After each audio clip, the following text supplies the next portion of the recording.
Bisaya and Belgium. Kung hindi ka pa nakasubscribe sa channel ko, please don't forget to click the notification bell at huwag na rin kalimutan mag-like sa channel ko. So, ngayon guys, sa Monday, first time kong mag-work. So, pupunta ko ngayon sa work ko kasi nga, kukunin ko yung packet na meron daw kaming free mask at saka yung hands gel. At meron pa yata yung naka-ano sa boxes. Iwan ko ano pa yun. Parang surprise yata sa amin. So, di ako karon sa kuan, di ako karon sa train. So parang namis kong mag-ano sa train, parang ang sa bani sa Bisaya, mura ko ganang nakuanan nga ning balik ko karon og sakay sa train, mura ko og nanibago ko kay kanang mura man gyud og kanang nadugay-dugay ko og kanang unsa ning ngaran kanang balik og sakay sa train kay tungod sa kanang lockdown. So karon we shall see kung unsay mga panghitabo diaron sa Central Station kay ingon man sila nga damo kuno mga checkpoint daw nga busa ka mo gawas sa Central Station. Kung anong kanila kanang ila kang tan-awon kung may mask ka, kung wala kay mask ila kang kanang i-hold kay magbayad ka og penalty. So mahal ba diri ang penalty kay €250. So kawawa yung mga dili maka-afford kay kanang uban diri wala ra bay mga trabaho, nagakuan lang saan ba ning tawag sa Bisaya, murag carried sila sa kanang giingon nilang social UCMW.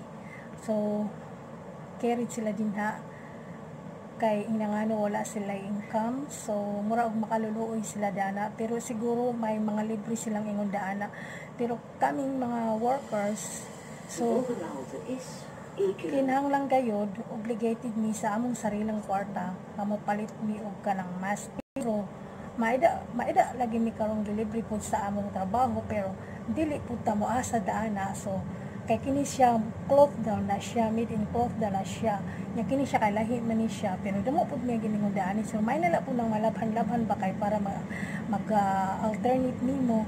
So kung dili ka naganahan sa ingon diini, so mag-cloth mask ka. So actually it's a big help for us.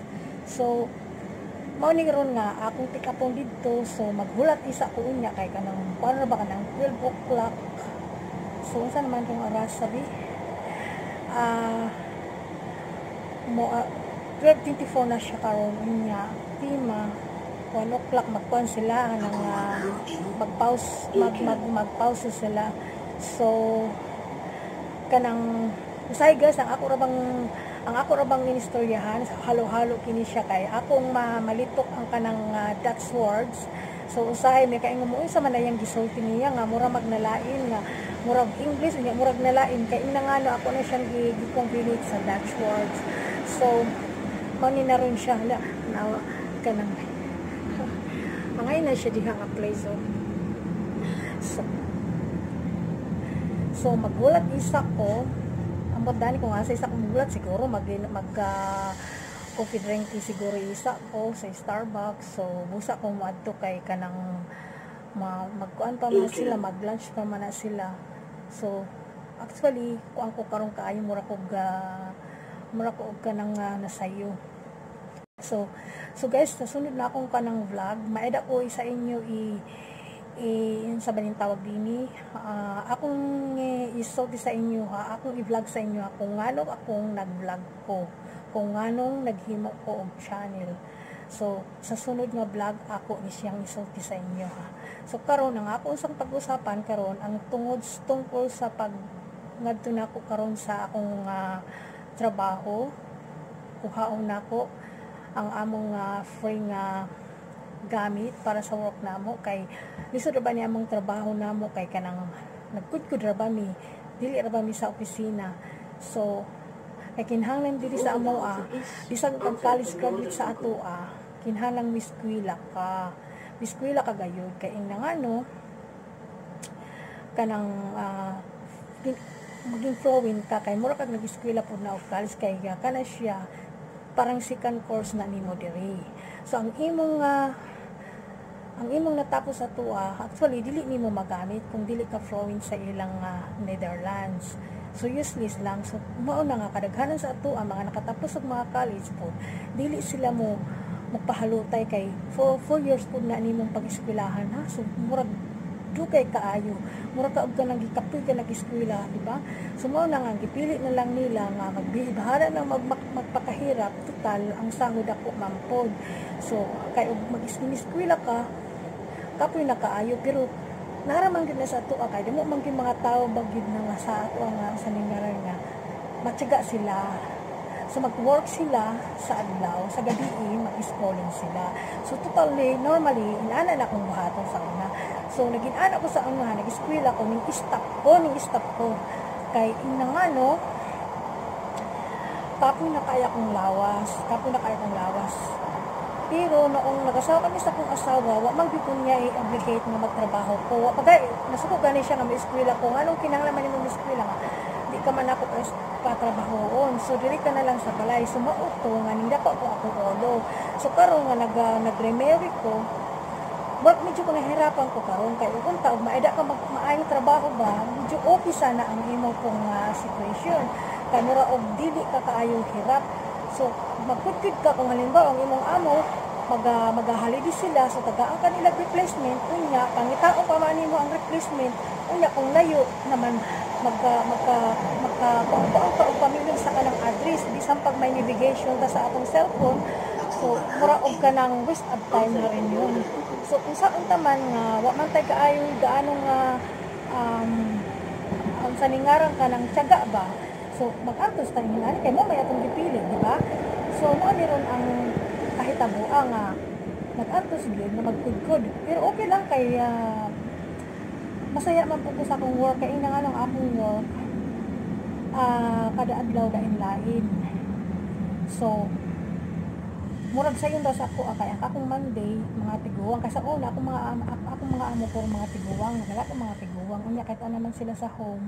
So, sana lang ako itong gagalagaan na tigulang kanang pag for Monday. Tapos yung Monday, Tuesday, Wednesday, Thursday, and Friday, maida ko sa mga doktor, pero wala na siya for me.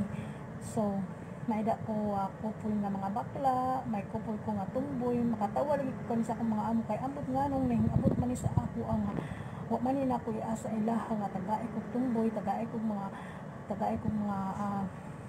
bakla. Sila mismo ang naghatag sa ako. So, murag ang akong trabaho, murag sayon rarayod kay ingano kanang dili sila kanang sabi rin tawag dini kanang ugawan sa balay. Murag respetado sila sa ilang sa tagalimpyo na inig-abot limpyo ang imo lang ikuan kanang i-proper mo na lang pero dili sila kanang very messy. So busa ka mag-start sa ilang trabaho walay mga kalat-kalat. So ang imo na lang buhatan magdasting-dasting ka, mag-vacuum ka, mag-mopping ka, ayun. Pero dili man po ko magluto, dili gyud kaayo budlay kaayo. So ang imo lang guys ang na nimo kanang sayo pag mata sa buntag kay na nga na mag-travel pa man ko, mag-train pa man ko. So muna ang akong kuanon. So pero kanang kuan po lang akong mga amo kanang happy mo po ko sila kay kuan man sila kanang sa banin tawag sa ato sa Bisaya kanang mura man sila og kanang nagpasalamat sila nga kanang napagkatiwalaan ka kanang appreciated sila masyado sa imong gibuhat kay og kanang maayo ka sa imong mga amo ang imong mga amo mag-trust nimo. So kinahanglan nga kanang dili ka pud mo labaw nila kay sila ang imong amo. So kung sa to ang imong ang imong lugar diyan ka lang kahit bisa pa sila makigsulti sa imong maayo. So pagkipag-communicate ka po sa ilaha. So mo na nga maayo sila sa ako kay maayo ko sa ila modera pero dili gid ako malintan nga amo ko pa rin sila. Dili ko magpakaingon nga bisan og nag-trust sila na ako kanang murag niya, uy, ubara na inyong kuan kay limpyo na dia dili kay nay uban inyong daana, pero dili ko kay usa lang ko nga naglimpyo nila ana na diri ang mga kuan ha, mga katulong ha. So okay guys, doon ako diri day guys, susunod na lang guys ako i-vlog ninyo kung nganong nag-channel ko, kung nganong nag-umpisa ko mag-channel, kung bakit. So just once again, kung hindi pa kayo nakasubscribe sa channel ko, just click my notification bell at huwag kalimutan mag-like sa channel ko. Bye-bye!